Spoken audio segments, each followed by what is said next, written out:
ဒီနေ့အပီလာတရက်နေ့ကိုရောက်ပြီအပီတရက်နေ့ကနေစပြီးတော့အကြီးကျယ်ချမ်းသာလာတဲ့နေ့နဲ့ပိုင်ရှင်နှစ်ခုအကြောင်းပြောပြအင်္ဂါနဲ့တောက်ကြအင်္ဂါနဲ့တောက်ကြဒီဟာ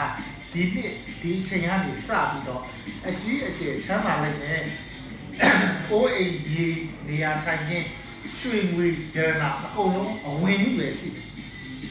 ဆိုလိုတာသဘောပေါက်ပါမြေဝင်မှုရှိတယ်ကိုယ်ပိုင်အိမ်ဝင်မှုရှိတယ်မရှိသေးရင်ပေါ့ရွှေငွေလုံးဝင်ရတနာဝင်မှုရှိတယ်ဒါကြောင့်မလို့အင်္ဂါနဲ့တောက်ကြလေးဟာကံမူကောင်းအောင်ဒီနှစ်တစ်နှစ်လုံးကိုလေအချိုးပါတဲ့အချိုးရတာပါတဲ့မဟုတ်ဘူးအများနဲ့ပြုပေးရကျွန်တော်ကိုယ်တိုင်လည်းအင်္ဂါဆိုတော့ကျွန်တော်လည်းဒီမှာ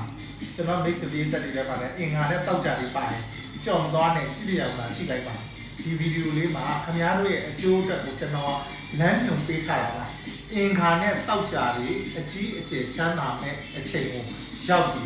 ဒီနေ့ကနေစပြီးတော့မှတ်ထားတယ်နော်ဒီနေ့ဒူလာလေးနေရာနေစပြီးတော့အကြီးအကျယ်အောင်မြင်ကြီးပွားတိုးတက်မယ်အင်္ဂါနဲ့တောက်ကြ